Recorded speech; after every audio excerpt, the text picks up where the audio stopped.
Bonjour Lisa, Bonjour Yazid. quelle est notre mission aujourd'hui? Eh bien écoute, on va lire ça ensemble.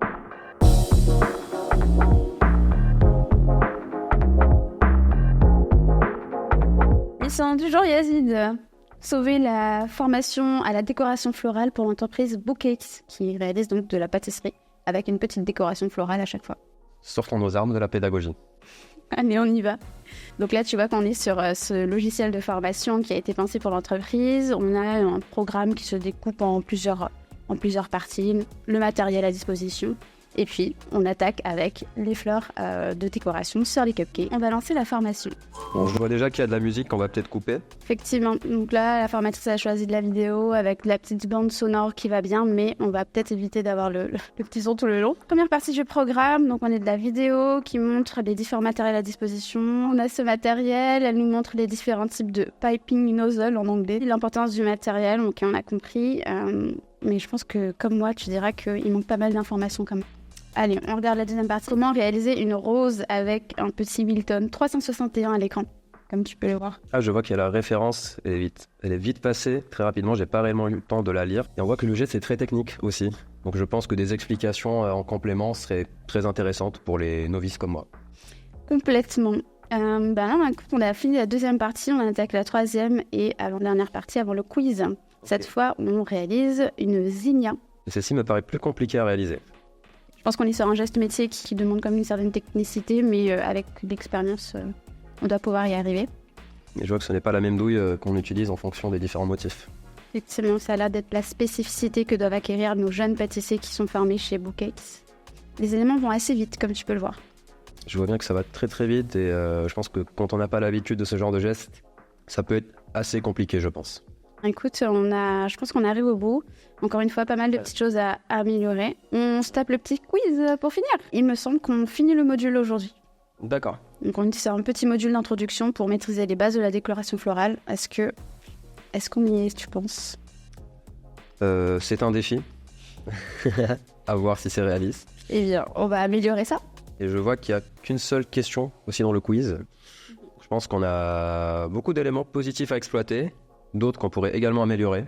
Donc c'est notre mission du jour. Première chose qui me vient aux yeux pour ne pas dire les oreilles, c'est déjà la musique de fond qui déconcentre. C'est ce qu'on appelle un détail séduisant, qui ne va pas avoir d'apport réellement pour le contenu pédagogique, pour les apprentissages, mais qui nécessite quand même un traitement cognitif et qui donc va nécessiter un investissement des ressources cognitives de l'apprenant, en sachant que nous avons des ressources attentionnelles qui sont limitées. Donc c'est quelque chose qui nécessite du carburant, disons, du système cognitif, à savoir l'attention, et qui finalement n'apporte rien d'un point de vue pédagogique. Donc, pour moi, une première recommandation, ce serait déjà d'enlever ce fond musical parce que c'est délétère aux apprentissages.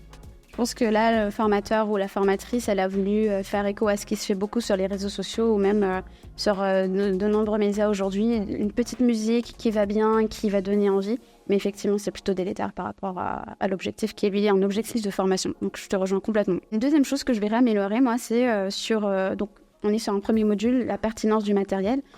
Or, il n'y a rien qui permet à l'apprenant de réellement comprendre les différents types de matériel qui sont nécessaires. On voit à chaque fois qu'il y a une démonstration de l'outil, de la douille et du type du modèle. Après, j'ai envie de dire, on est plutôt perdu. On ne sait pas forcément quel embout utiliser, quand, comment, pour quel modèle.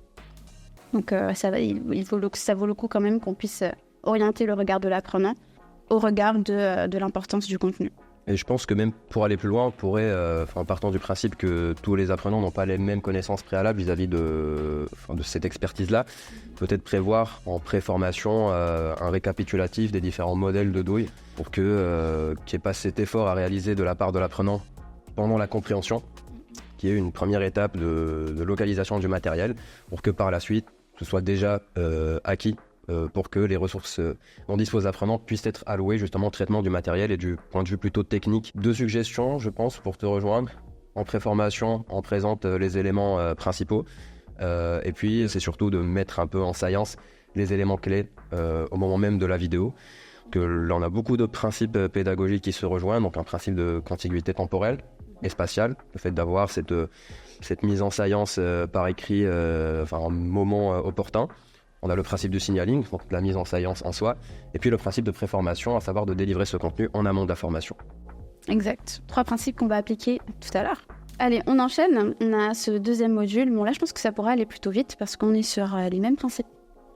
On est sur les mêmes principes, mais une autre chose qui est intéressante et qui est plutôt au crédit de cette formation-là, c'est que c'est déjà segmenté. Et là, ça nous amène à un autre principe, à savoir le principe de segmentation, qui nous fait aussi penser à une autre théorie de l'apprentissage, à savoir l'apprentissage massé distribué. C'est qu'on apprend mieux lorsque le matériel est dans le temps et aussi du point de vue de sa quantité étalée. Alors qu'on pourrait tout avoir en bloc, et là c'est un peu dramatique pour l'apprenant, surtout lorsqu'il s'agit d'un novice et qu'il n'a pas déjà les connaissances préalables stockées en mémoire à long terme. Effectivement, là on a un bon séquençage qui pourrait être optimisé d'ailleurs. Et ce qui nous manque, c'est tout ce qui va être recettage. Comment est-ce qu'on réalise cette crème par exemple pour un novice c'est vraiment important d'avoir ces éléments-là. Donc là on a voulu séquencer, mais je pense qu'il y a un petit manque quand même. Je pense que ça soulève aussi une autre question, celle de notre cible apprenante. Je pense qu'en fonction de à qui est-ce que destiné notre support d'apprentissage, les mêmes principes ne sont pas appliqués. Si on est sur des pâtissiers experts qui ont déjà toutes ces connaissances-là, ça se comprend. Mais quand on est sur un public qui est un peu plus novice, il faut détailler, il faut donner la ressource. Parce que lorsqu'on doit mutuellement faire l'effort à la fois de comprendre ses connaissances de base, puis d'intégrer ce qu'on est en train de nous montrer, puis de réaliser les gestes techniques, on peut très rapidement être en surcharge cognitive. À partir de ce moment-là, on n'apprend plus rien. Effectivement, je pense que dans notre amélioration de ce module, il y aura un réel esprit d'affiner, de bien cibler en fait l'apprenant. Donc on se rajoute dans notre to-do list pas mal d'éléments à revoir ensemble. Allez, on enchaîne sur la troisième partie. Oui. Comment est-ce qu'on réalise une Zinnia ? Bon, là, on est encore une fois sur, on l'aura compris, je pense, un principe de base, de la vidéo, on a de la musique. Clairement, les éléments que l'on a évoqués au préalable sont appliqués ici, je pense.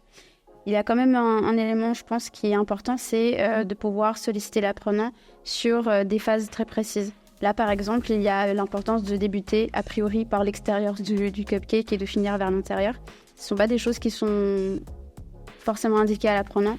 Or, le geste technique, lui, repose sur ces éléments-là, sur ces étapes-là. Donc, c'est vraiment important de marquer l'esprit par rapport à ça.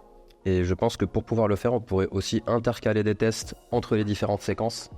Je ne t'apprends rien en te disant que dans la littérature, on sait que les tests améliorent les apprentissages, qu'ils soient mis en amont, en aval ou aussi pendant une séquence d'apprentissage, entre différentes séquences dans un même parcours. Et c'est intéressant à utiliser parce que déjà l'apprenant va avoir un feedback sur ce qu'il a appris. Il peut savoir que pour réaliser une Zinnia, faut commencer par l'extérieur. On peut tout de suite lui poser la question, un premier feedback.